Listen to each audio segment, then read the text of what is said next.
Okay, we will start.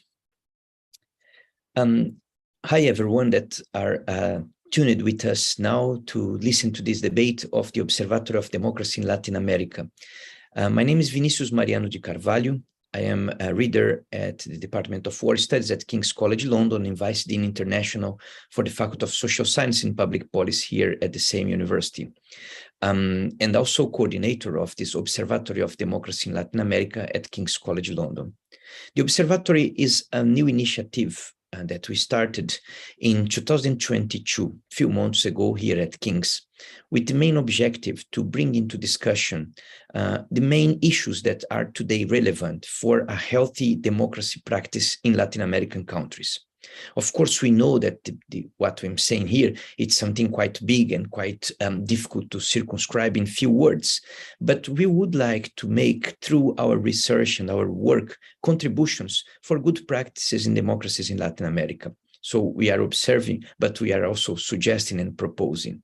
Our events normally are based on participation of several actors and important actors from the region, from Latin America. We are not putting ourselves in a position that we are going to teach what to do and what is good practices in democracy in Latin America, but much more use it as a platform, as an experience for sharing good practices and ideas, and most importantly, to make dialogue, to promote dialogue.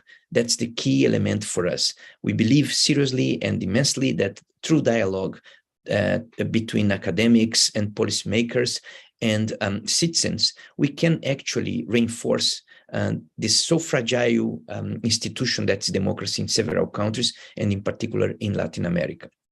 Today, we will be discussing an issue that is quite relevant because it touches a lot in one element that is crucial for our democracies. It's public security, and especially also how the credibility of the forces or the people responsible for public security, the credibility can be assured. We will be joined by three experts that will be introduced very soon to you, and it will be chaired. This event will be chaired by Beatriz Rossano. I'm very glad to introduce you to Beatriz. She finished her master here in London a few months ago on international relations in Latin America.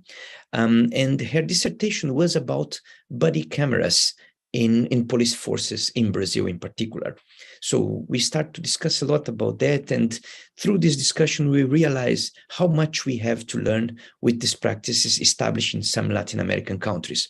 And Beatriz accepted my invitation to put together this panel of experts and to share this conversation with us. So I will pass now the word to Beatriz, welcoming you all here, and we'll welcoming Beatriz and our guests to this conversation. Thank you very much again for joining us here. Thank you very much. Good afternoon or good evening, depending on what continent you are on. Thank you very much to everyone who is joining us online, showing interest in the topic we will be discussing today. Thank you, Vinicius, and thank you especially to all three speakers for agreeing to partake in this conference. Just as a small introduction, attached to police officers' uniforms, body-worn cameras are rapidly becoming a familiar tool in contemporary police officers' arsenals, as they are perceived as a panacea to increase compliance with protocols, reinforce professionalisation, and as the ultimate witness. Their swift dissemination in Anglo-Saxon countries since 2005 accelerated the technology's adoption within Latin American police forces, and such has been the case in countries like Argentina, Brazil, Chile, Colombia, the Dominican Republic, and Mexico, with many more bodies actively considering implementation. So far, research has delivered fairly uneven but occasionally extremely positive results with respect to use of force, citizens' complaints, depolicing, etc. And these disparities can be attributed to many different factors, including camera quality, financial resources, and the clout of the body reviewing footage. So today's talk will delve into conditions of implementation and results obtained of three key Mexican cities of Sao Paulo and of Bogota, to understand whether body-worn cameras can deliver a quantum shift in improving Latin American police forces' track record of democratic practices. So let me introduce our three speakers.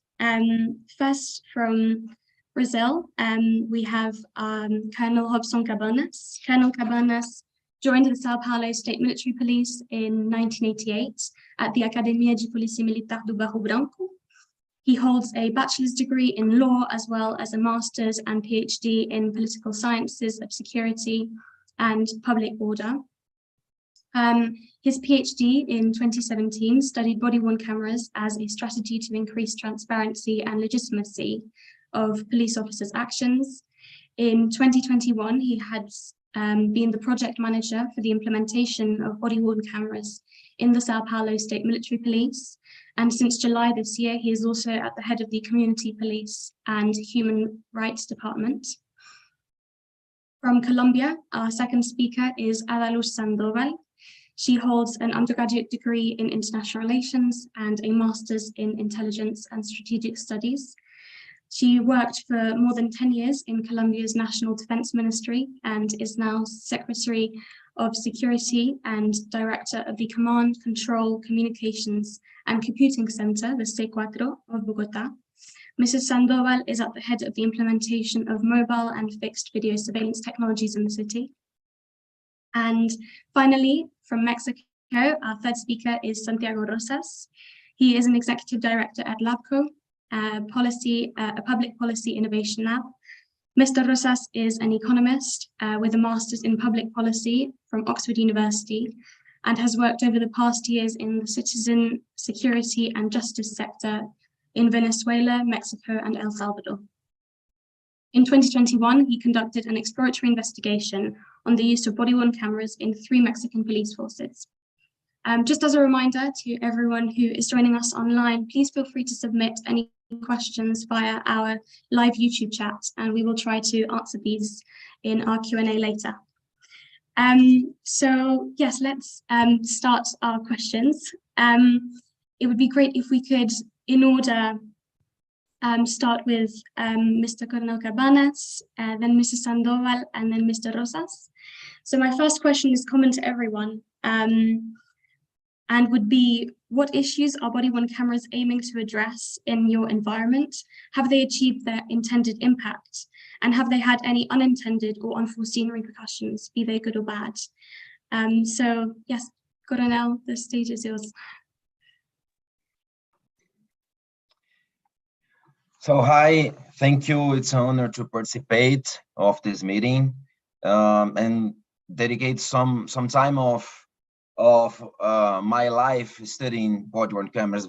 At least 8 years I'm dedicated to this subject. So it's an honor to be here and talk a subject that I love it. So when we started to look over the technology in 2014, we aimed at 5 objectives. Our first objective was to qualify the evidence, to make them stronger, to achieve reductions in some crimes, such as domestic violence, arguing, and other misdemeanors. The second goal was the reduction in use of force and complaints against the police officers. We believe, based on the studies, that the camera can push people to behave calmly and in a cooperative way. So that contributes to reducing the use of force and complaints. The third aim was the compliance.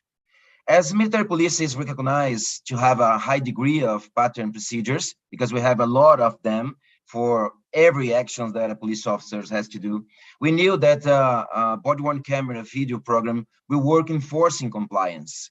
Using a camera, police officers tend to follow the procedures established by the department, and when police officers follow the rules, we must see a strong reduction in non-conformity police actions. The fourth goal was fast-solving crises. The release of footage to the public when famous or repercussion cases happen can improve the transparency and accountability to the public. So it's very common here in São Paulo. The media repercute some violence cases of police officers. So it's difficult for the police department to treat them because we don't know what happened, and it's very, very difficult to deal with. So when you use footage and release to the people, so release this video to the people, it's very easy to gain respect and to gain transparency to the community. So our fifth aim was related to training. For me, this is a special part of the use of body-worn video or body-worn camera project, because it's a new area. Training, it's a new area of using footages from police officers, and we always wanted to use videos from the camera to improve the quality of training. So I believe that now we can divide into three areas related to training. So use of footage to case studies in courses or in graduation courses in the academy, for example. But we have the use of videos by direct supervisors. So they do reviewing videos. I believe that I can explain further the better this supervisions or this reviewing videos for the sergeants, direct supervisors, lieutenants, etc. And the third way that we can use for training is use of technology to check the quality of the training, because our system, we have a possibility to check in our database videos. For example, we are in a shooting range, for example, and the camera can record this training, and we can check after a month after or 3 months after. And we have the live streaming technology. So we can watch live practical training, for example. So these three areas is very important to training. So these were the main goals or aim that military police worked in body-worn camera project. Thank you very much. Mrs. Sandoval, could you? Okay, well, good evening to everyone. Well, to answer the question about what problems are body cameras intended to address in our environment, and all the ones and all the what its relation to it, the first thing that I have to say is that for Colombia, but mostly for Bogota, everything started in April 2021, because well, just for all of you to know, we don't have body-worn cameras in all in Colombia. I mean, in all the police, we just started to have them in our public transport system. So the first thing that we do is, because of the dynamic of that we were having in 2021, the police and our government made the decision to have maybe some technology that could help us to improve our reaction with that kind of mobilizations and riots that we were having in our streets in Bogota. So what the national government established was a strategy to contain social mobilization activities based on the accompaniment of different teams of the national police in that scenarios. So the first time that we were thinking about to use cameras was when to use them in the SWAT corps, because they were the ones that were having that problem when we were at that point of the context of that time. So what we intended to solve with body-worn cameras were the first aim was promote citizen respect for the police, because we've been losing that kind of support from the citizens. So that was our first aim. The second objective was, and is actually, confirm the transparency and integrity of the police service that we are providing. The third objective is relating to the compliance and with established procedures that we have, and that it's linked with the personal security, reduction of people, use of force, and manifest urgency, because we actually had to do that in Bogota because everything was just out of control in 2021. So we have another two objectives that we are working on that now, and it's through the body cameras. We are trying to encourage discipline in our forces, in our police, but also we want that all that footage can help our digital evidence for investigations. So something that take us to that point, or to that, or to make that decision and to go another step, was actually to improve all the use of force, but also to accomplish all the recommendations of the Human Rights Commission that was here in 2021 and the beginning of 2022. Um, so if we talk about impact, we don't think that we actually have now a big impact through this kind of technology, because we've just been having it or using it through the public transport system. But we have some impact that we think is useful for us, because just in the public transport, we've been having a lot of criminal and delictive behaviors. So what we are trying to do through it, it's first of all trying to tell our citizens that the use of body-worn cameras actually are going to help us, because that's the way that we can um, have like assurance, or we can strengthen the relation between our citizens and the police, but also it can give the citizens like um, a sense of trust in all the procedures and operations that our police are doing in all the other systems. So far, with that 100 cameras that we have now, that we are using now in the public transport system, we have now some results. We've been now, just to date, we have 547 captures, and that we have guaranteed the procedures carried out adequate on the public transport system. But also we've been having another kind of results that are we've been having a lot of robbery in the public transport system. So with the body worn cameras, we can cut that people and cut the criminals, and the delictive behavior has decreased in the last month. So till now, we don't have a lot of problems with that, because people is just realizing that we are using them.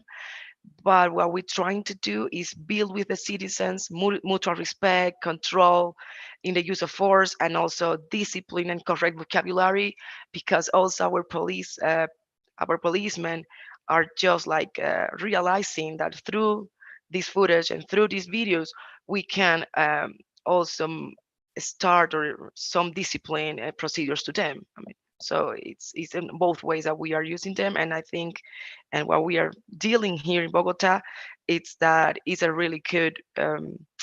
It's been having excellent results, and even it's just 100 cameras, we've been having really good results of it. Great, thank you very much. Mr. Rosas, please. Thank you very much. Just as a note, methodological note, we conducted a research study in Mexico to see until mid-2021 how many or how developed was the body-worn camera phenomenon in Mexico. And we did this through more than 1,000 public requests for informations, and then literature review, of course. And then we visited and studied 3 cities in Mexico and different parts of the country to see how body-worn cameras were used and if they were effective or not. And to your question, does it work or not? You first need to have clear objectives of what is that you're trying to achieve with body-worn cameras. As Colonel Cabañas just stated, they had 5 objectives. So in Mexico, there are, at least until mid-2021, there were 148 police forces that had body-worn cameras. So we did a media meta-analysis, and we analyzed the public statements of 85 police forces to see what their objectives were. And it was quite shocking to see that in 38% of the cases, there was no definition of what they intended to achieve. So The body-worn cameras weren't seen as a tool, but rather as a mean in itself. And then the highest percentage was in fighting corruption. So 1 out of every 4 police forces stated that they were going to use body-worn cameras to fight corruption, and then to a lesser degrees to reduce abuses, police force abuses, and also to document operations. So that was quite shocking for us because most literature states that the body-worn cameras are used to reduce use of force and citizen complaints. In Mexico, corruption is the main concern. So to the results, and this is by analyzing the 3 cities, we need further evaluation to be very rigid on our methodology, but we have some signs that body-worn cameras are working. In one of the cities, for example, since they started using the body-worn cameras, the perception of corruption in their transit police, which is the one that uses this, has been reduced in 15%. And we did a control to compare to a very similar city to see if there was some external factors. And the only differentiating factor was the body-worn cameras. And you have a 15% difference between the 2 cities that you can maybe attribute to body-worn cameras. We need more robust research, but that's the initial sign. Also, a lot of the police forces we visited, the other 2, mentioned that they use body-worn cameras as a means of protection for their own institutions. And just as in Brazil, there's a lot of, especially social media scandals, where some citizens or politically motivated people go against the police, and they have used the video footage of body-worn cameras to protect the institution, and also to, in a way, control the operations of their own elements or police officers. So overall, we got very good reception in all the police forces. Every police department stated that they were really happy with the body-worn cameras and that they did yield results. We only have this anecdotally for now, but we have early signs that body-worn cameras may be a useful tool to not only reduce abuses and citizen complaints, which is what most literature has found out, but also to reduce corruption, which is a very salient issue in Mexico and many places in Latin. Thank you very much. I think Colonel Cabanas just wanted to come back to share the results of Sao Paulo. Oh, yes. Thank you. I'm worried about the time, but I believe that it's important to explain how is the project in São Paulo. Can I share my screen to show some slides? I promise that I will fast. If you can share, please do. Yes. Okay.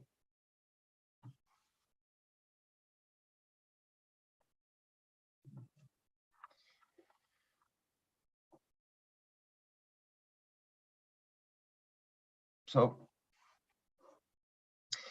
this is our timeline of the body-worn camera project in São Paulo. So we started in 2014. In 2016, we bought 120 cameras. It was our first test, and it was a disaster because we did not prepare to lead or to manage this project. So after that, we started to studying this subject, the body-worn camera projects, in our center of studies. This is a master's degree and PhD. And in 2018, we started a first work group to give us the background of body-worn cameras. So they study of law, they study of technology, they study of the impact of videos in justice. So everything that we needed to put the project on the street. And in 2019, we share experience with New York Police Department, Los Angeles Police Department, Londres, the Metropolitan Police of London, and the National Police, the Federal Police in Germany. So, and even with Colombia, with National Police in Colombia. And so in 2020, we started our program with 500 cameras. And 2021, we bought 2,500 cameras. In the same year, we bought more 7,000 cameras. And nowadays, we have more than 10,000 cameras in São Paulo. All São Paulo city, all area of São Paulo city, and the metropolitan region of São Paulo, all police officers is using body-worn cameras today. So we have more than 19 millions of videos in our database since we started the program. And we have some achievements that I would like to share with you. So nowadays we have 63% of the project installed. We have 33,000 users in the system. It's more than 3.5 petabytes of data in our data center, and the cameras are using in 64 battalions now. We have some finding here. The 6th battalion is in a specific area in São Paulo city. This is a photo of a huge favela called Paraisópolis in São Paulo, and is bordered with the rich buildings and this is a very contrasting area, and when living the people in favela and the rich people in buildings. So in this battalion, we can see about complaints, a reduction of 59% and 50% in 2021 compared to 2022. This is use of lethal force, so a reduction of 22% in this battalion, and in 2021, 66%. It's a very strong number for the use of lethal force. And here is the disciplinary actions against police officers. We faced a reduction too, so 25%, around 26% of reduction in this battalion. And the FGV, it's Fundação Getúlio Vargas, did a research about the use of body-worn cameras in São Paulo police. And here we have some findings. So the battalions using body cam reduce 57% the use of lethal force. Look at that number. It's a strong number of reduction of use of lethal force. Seizure of firearms increased in 24%. The drug dealers arrested, so increased 78%. And the register of domestic violation increased more than 100%. It's interesting because not only this study has this result, but in the Santa Catarina study, I forgot the name of the university in London that did this research, but they find the same increase of register of violence, domestic violence.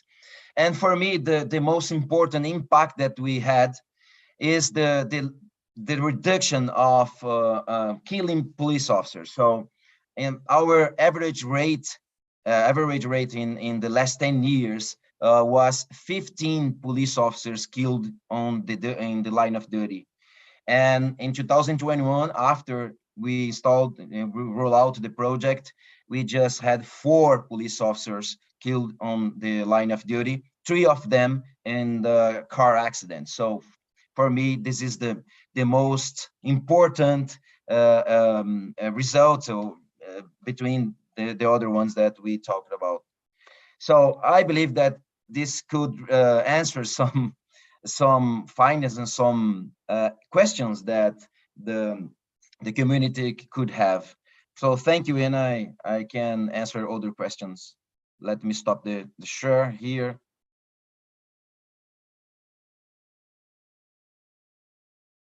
Thank you very much, Coronel. I wanted to turn to Mrs. Sandoval to ask you whether body-worn whether body-worn cameras were singly intended to solve insecurity in public transport or whether they form part of an integrated reform policy? Well, about this, not completely. For us, the use of body-worn cameras in our public transport was just our first pilot in an environment that actually is different from any other police operations or protocols. Because for our police, our public transport police, they are in a system that we call Transmilenio. So they have special duties that are different from the other police forces or groups. So it's just like a first step. So it wasn't intended just for that. What can I tell you today? It's that we are going to start next week a new pilot, and that pilot is with 400 cameras, and that 400 body-worn cameras are part of a project that is seeking to strengthen the video surveillance system in one of our highest delictive hotspots in Bogota, and that location is Kennedy. Bogota, well, as you know, Bogota has 20 locations or 20 inside regions. One of them is Kennedy. Kennedy is one of the biggest one. It's bigger than two of our main cities in Colombia. So that's why we wanted to do that in that place, because they are facing a lot of an increasingly delictive behaviors from citizens that are not Colombian. We can't say what a nationality, but people from that nationality are now causing a lot of big problems because they are increasing not just some criminal behavior, but also they are encouraging people and young people to take that path. So that's why it's not just for public transport. So we have that pilot I'm telling you now, but also they are part of a larger strategy that, as I told you, one of our first objective is promote citizen respect for the police. But that comes together with a strengthened mutual trust through which we want to impact areas where behaviors can't. We have a decree that is a national decree, and that decree what help us is trying to make some to give citizens more responsibility about security, and that we want them to collaborate with police. So in that decree, what it's written there is that you can with some behaviors that leads you to a better consistency, help the police and help of the strategies that are becoming together through security. So in Bogota, that strategy is just is going to there. It's leading to include our citizens and that security strategies. And one of them is that they know that we are using body-worn cameras, that they know that we have some groups that they can link to, and that also they can have some another kind of technology that can help us in their neighborhoods. So it's a larger strategy. It's not just about public transport. And what we want to do through that, it's also confirm the transparency of our police services. So that's our strategy. It's not just in the public transport. And obviously, as you were asking me, this is a part of a comprehensive reform of police, because we are giving that steps to reform that police that we had. Just as an example, our police, their uniforms were green. Now, like from 3 months ago, they are wearing a blue uniform, and that blue as the London police, for example. So, and they have a blue uniform that, and they are now like doing really big campaigns just to tell people we are your police. And in that sense, the body worn cameras are to help you, to keep you alive, to keep you secure, to give you trust on us. So that's the strategy is really, really big, because it's not just about technology, it's about conscience, it's about culture, it's about trust. And so we are investing on that, and we hope we can have better results and big results as Sao Paulo has and Mexico has now. We are just starting. I think we are maybe we can say that Bogota is a baby in body worn cameras use.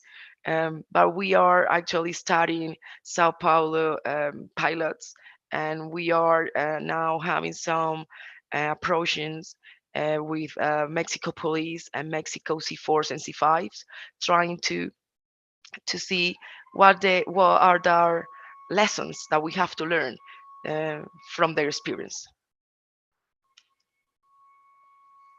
Thank you very much. It's very exciting that, yes, next week you are launching many more cameras as well. I wasn't aware, so yeah, that's very exciting. I wanted to turn to Colonel Cabanas to ask you what instances are reviewing body-worn camera footage, and how is that tiered review contributing to improving the accountability of public policing? Okay, so we developed here instances of reviewing videos. The first instance is made by the sergeants. So the sergeants are in charge of a small group of police officers or a platoon, for example. And in a company, we have 4 platoons because our shift is 12 hours of service.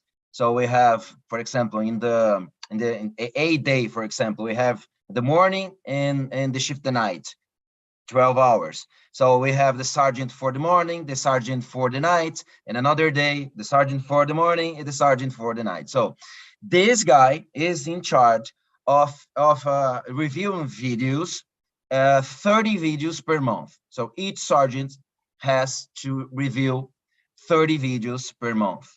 So the system randomly select a video from the police officers of the company in the system. The system's called evidence.com. The company is an Axon company. It's an American company. And this software called Axon Performance. So the sergeant logging into the system, and the system randomly select a video, and the sergeant select, for example, good practices, bad practices, or something that he has to talk with the police officer to perfect some behavior, or to give some orientations, to teach. So it's a good opportunity that the direct supervisor has to teach and to control the police officers on the street. And after the review for sergeants, by sergeants, sorry, we have a department in each battalion called P3. It's an operational department. There, police officers, they make reviewings of videos too. And we have another instance, is the third instance, made by superior officers. For example, all cases of use of lethal force, for example, the police officer has to submit in a commission we called here mitigation commission to check everything that the police officer did in that action, and we use the video. So the footage is revised to again by superior officers. And another thing that I would like to share with you is that São Paulo system is a little bit different from another countries. If you check the system used in London or in New York or in Los Angeles, the camera will record just if a police officer pressed the button to turn on the recording. Here in São Paulo, we developed a feature called video recall. So since the police officer take the camera from the dock, the video start recording. So we call this Islam routine video, or a video recall, or a no-intentional video. So if a police officer receive a call, for example, or answer a call in the street, he has to press the button and start a recording. intentional recording, but we have the video of all shift. So this is a strong technology that I believe that because of that, we had some good finding in studies about compliance, because all shift of police officers was recorded. So this push compliance over the police officers. But we had to construct a balance between the privacy of the community and the privacy of the police officer.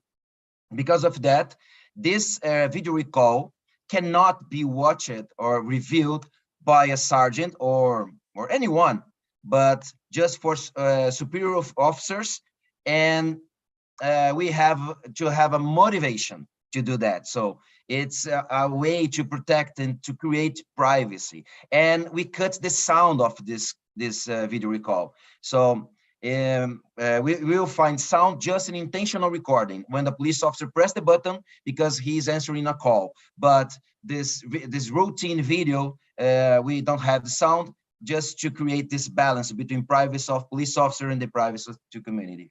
Okay. Great, thank you very much. And turning to Mr. Rosas, have body-worn cameras been received by the police forces, and how have body-worn cameras been received by the police forces and the general public? Were you expecting such reactions, and how do you explain them? So I don't know if the case has been the same in Bogotá and Sao Paulo, but at first the reception within police forces was not the most enthusiastic, to say the least. So there was a lot of backlash. Even one police department told us that they almost went and strike and almost did a revolt because they did not want to use body-worn cameras. And resistance might be bigger from certain elements or police officers. For example, the tendency or the pushback in transit police is a little higher because it does involve some more control. So at the beginning, there was a lot of pushback and backlash, and even a lot of sabotage. So one of the things that was interesting to see is that each police department had to take decisions. For example, if they could leave to the discretion of the police officers whether they were videotaping in certain moments, or that was only a function that they could not control. So the camera, once you put it on, you cannot turn it off. And so we saw a lot of innovations on how to keep the camera on, but not showing what was happening, and a lot of pushback. But eventually, once the initial pushback, and this might take some months, was overcome, the acceptance of body-worn cameras in the police was actually good, especially when there were some events where some citizen or someone in social media accused the police of some wrongdoing, and then they used the video footage of the cameras to show a different version, because that actually meant that the police officers themselves felt protected. Also, even with internal affairs or judiciary processes that police officers themselves were involved, the use of video footage from the body-worn cameras was actually a protection for them. So once this was understood, the acceptance within police forces sharply increased.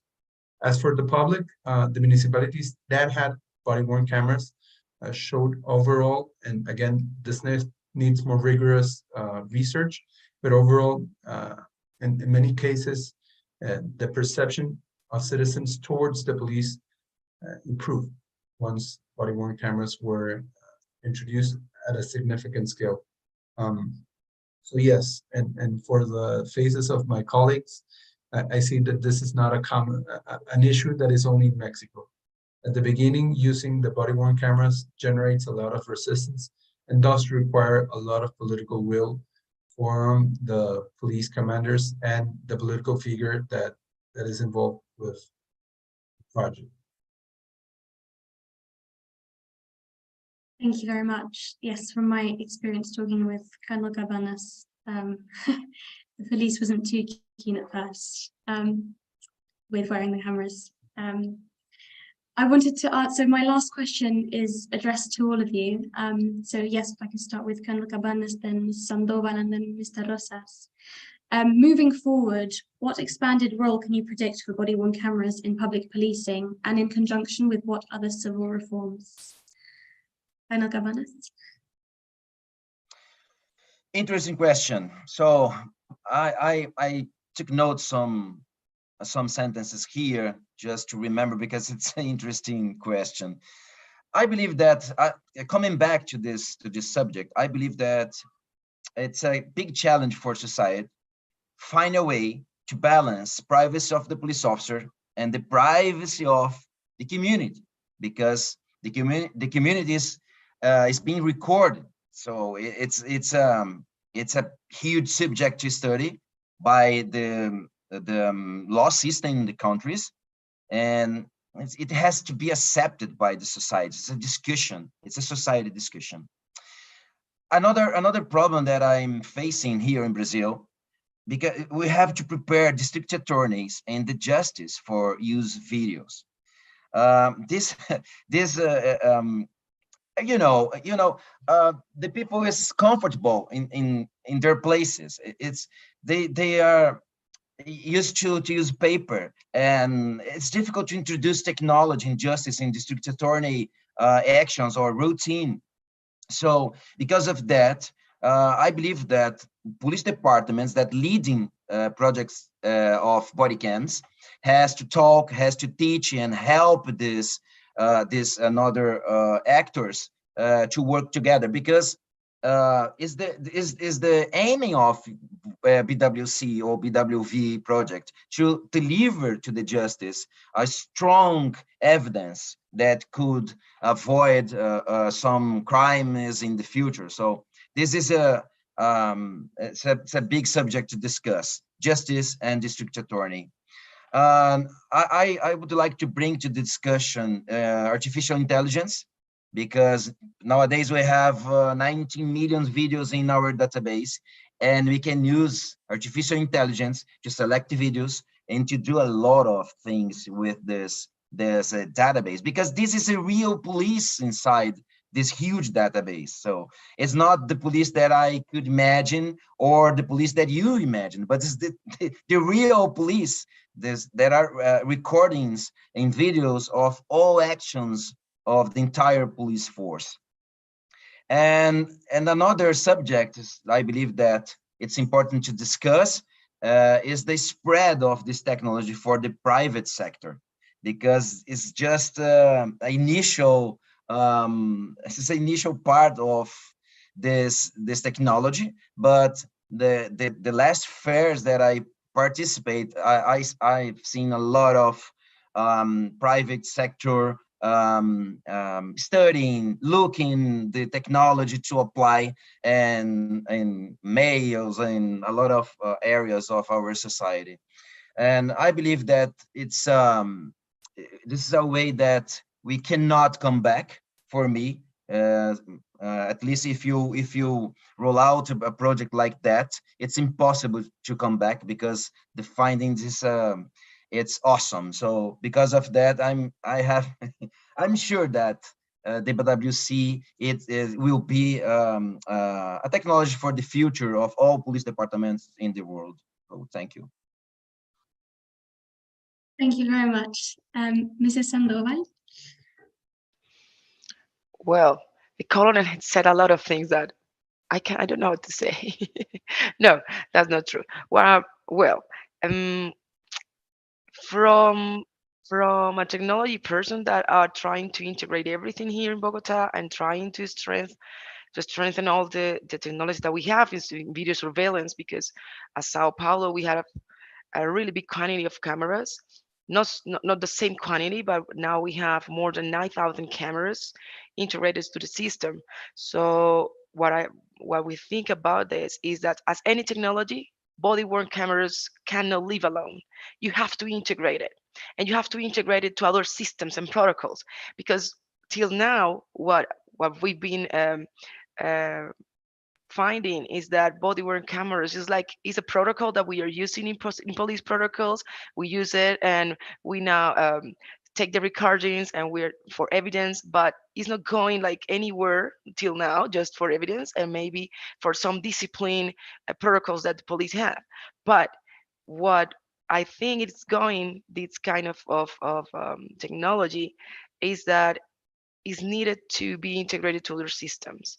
And as the colonel was saying, and also Mr. Rosas, it has to be correlated to another kind of behaviors, human rights, evidence, but also the importance of the body-worn cameras for the policemen, because they have to realize, and as Mr. Rosas was saying, that it's useful for them. It's not just for the citizens to have the evidence of some procedure. So I think that's one of the things. The second one is that what we need from the body-worn cameras is automatically extract faces from recorded videos and correlate them that targets to individualize and identify people.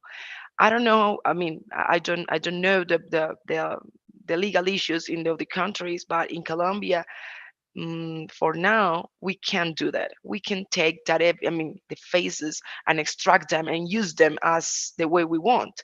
So one of the way I think in the future is going to be used is that do that automatically. And we need that, not just for intelligence, and not just for human, or it's just for the system itself. It needs to be extracted, and now in that way we can use them for evidence, but for all procedures. The other one that I think we can use them is automatically extract the plates from recorded videos. I don't know if in Sao Paulo you are using that, and in Mexico using the body-worn cameras for that. Um, with that image as we have them now, we can do it, automatically. So I think maybe in some years we can extract automatically from the body-worn cameras, not just for the LPR. So for the body-worn cameras, we can extract them. We are doing some pilots about that. So, but for the same, if you can extract faces to individualize and identify people, if you can extract plates, you can correlate targets and determine their location and also their circulation in the city. So that's one of the way that I think it can be used.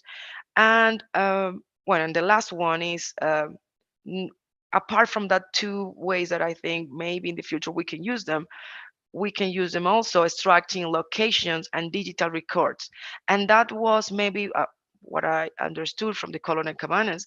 It's using that kind of artificial intelligence, because at that way, because I don't, from the C4, because we manage not just the surveillance of the city, but we also manage the 911 line, and we also manage the communications of the city and data analytics. So for us, trying to integrate all the body-worn cameras, videos, and footage can help us actually to take that data and in a real time ways that we can help people and help our citizens.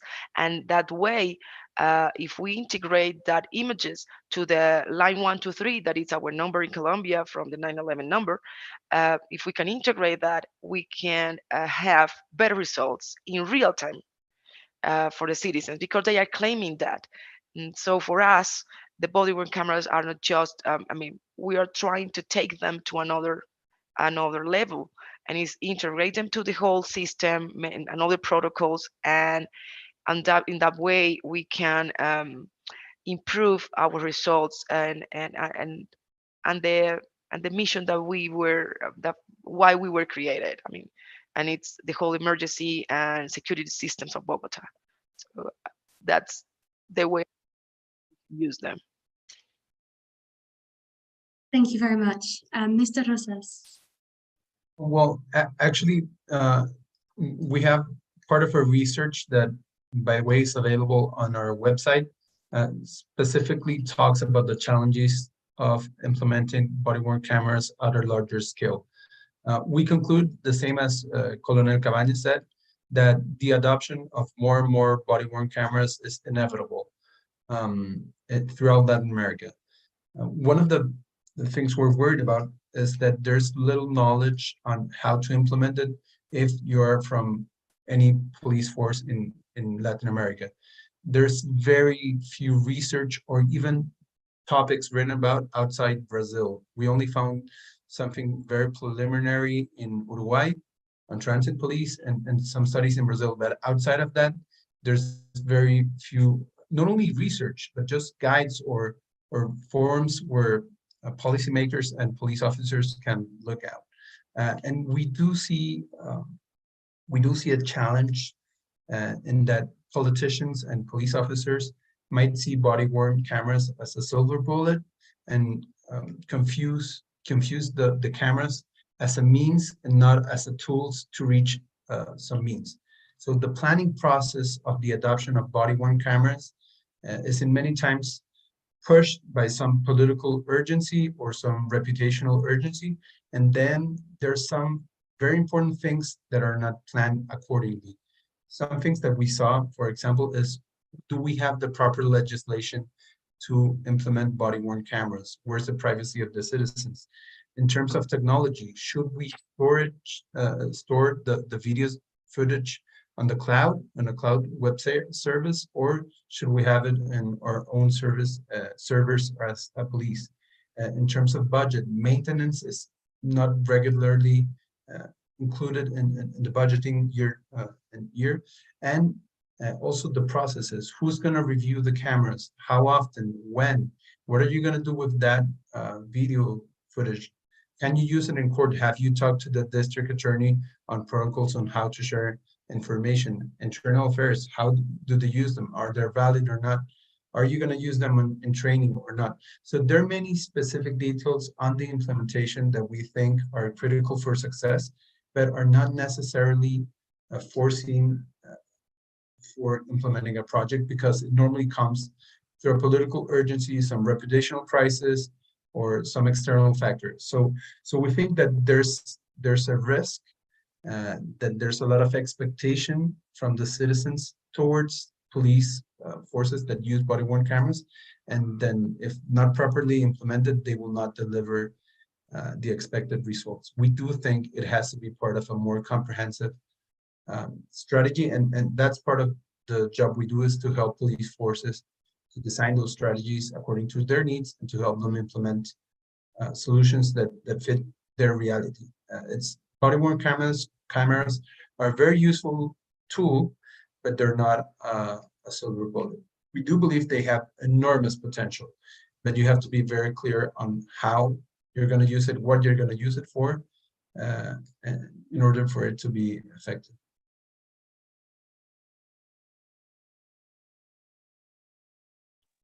Thank you very much for this very interesting discussion. I think we have very little time, so I just wanted to quickly move on to our Q&A because there've been a few very important and interesting questions. One of them is, how important is it to have support from the political powers in place? And what are the objectives when they are supportive? I don't know is there one of you who would want to answer this question? Maybe I will take the lead, since I'm not representing any police institution right now. But yes, political will and engagement is critical for success. If the major, governor, president, chief of police is not committed to the project, the likelihood of success decreases significantly. Even we've seen this change when there's government change from one administration to another. Sometimes body-worn cameras that were used by one administration cease to be used by another one. So political will is super important, or very crucially important for the success of any body-worn cameras project. Thank you very much. Did anyone else want to come in, or shall I move on to the next question? Yeah, I believe that the important thing is that the leadership of police department has to be convinced that it's an important project, because if happening here in São Paulo Police, because this project born inside the military police. So it's an easy way to persuade people to financial the project. So for me, the difficult part of initiative is if police department is not supporting the idea. So the leadership is not supporting the idea. So this is the tough way to start a project like that. But I think that the first part to get success in this initiative is convince the people inside police department. So at least the leadership, at least the people in charge of superior officers or intermediate officers. So this is an important part to start a project like that. Thank you very much. And yes, just to bounce back off that, there was, I mean, there were elections a month, 2 months ago now, in Brazil, but also state elections in Sao Paulo, and that was quite a hot topic of discussion between both people running for governor of Sao Paulo. So that was also, yes, it's a very hot topic still as we speak. The next question I wanted to ask is, who has access to the recorded images? Can a regular citizen who feels his rights were violated by a police officer during an encounter access the footage, or can only a judge provide this? So here in São Paulo, if something goes wrong, for example, when a police officer do something wrong, the people could go to a police station, make a complaint, and this video will use in a procedure, a disciplinary procedure, or in a criminal procedure. So it's not open to everyone to watch, because a video it has, for example, in 5 minutes your face that you not participate this call. For example, you're passing through a police officers, they are attending people, and you were recorded. So because of that, we cannot open for everyone the video. The video will be offered for a district attorney, for the justice, for disciplinary procedures. So in São Paulo, we acting in this way. Thank you very much. Mrs. Sandoval, did you want to come in? Yes, well, our procedure is similar to the Sao Paulo police, because for us, I mean, in Colombia, just the police can monitoring and visualize the videos, but that are from our public surveillance service. So in that sense, if any citizen want to have any footage or any video for some protocol or some operational action from the police, they have to go to the judge, or they have to go to some judicial instance. And because internally for police, they can use it for disciplinary reasons, or they can use it for another kind of protocols or procedures. But for the citizens, they have to go to the judge, and if the judge order it, we give it to them. We just find the video and we give it to the citizen. But actually, we don't give them the video directly. We give the video to the attorney or to the judge, and in that process, so they can use them as an evidence. But for the citizens directly, we can't do it. The law doesn't permit that for us. Great, thank you very much. I think we will have to, yes, call it a day. Thank you very much to all three speakers and for everyone who has joined us online. I think it's great that even though you all three seem to agree that there has been a bit of hesitation at first in, with officers accepting to implement body-worn cameras, it's great that you're optimistic that this is a policy that's here to stay and that is having such positive impacts in Sao Paulo in Mexico, and there's that have been here for some time, but also in Bogota that you're already seeing good impacts. So yes, thank you very much for this very interesting discussion, and I'll pass it over to Vinicius. Well, thank you very much, Beatrice, for your moderation and the idea of putting together this panel of discussion here. And I would like to thank immensely as well our panelists that join us from different parts of the world to have this discussion here. As I said in the beginning, discussions like that, it seems sometimes very distant of discussions on democracy, but actually they are very relevant and very important, because here we are really talking about rights of citizens, and rights of citizens are of being protected by the police and from the police sometimes. But in this case here, most important than that is how much actions like that we are discussing here today can construct more solid and consolidate practices in democratic regimes. So I'm very, very glad that we had this discussion. It's the last event of the Observatory of Democracy in Latin America in this year. And we close the year with what, as we say in Portuguese, a chave de ouro, a golden key, finalizing the activities of Observatory this year with such a high-level panel here. So many thanks to all of you that participate here. Many thanks to Beatrice for moderating, to organizing all the details. And I don't know if Marta is there, if she can turn on her camera, because we need also to thank Marta for the backstage work. Nothing that would be possible without her work with us here. Marta is at King's as well, managing the KODLA, the Observatory of Democracy, with us. So if we were together, I would ask for a huge applause to the three of you, to Beatrice and to Marta. We probably have that virtual hand here that can give an applause as well. But in any case, I just want to, again, thank you very much for that. Wish you a good holiday. And yes, let's continue this discussion in different forms and really trying to improve these capabilities that our security forces have in order to democratically, as we are saying here, assure the rights of the citizens in our countries. Thank you so much. And we close our event today. Thank you.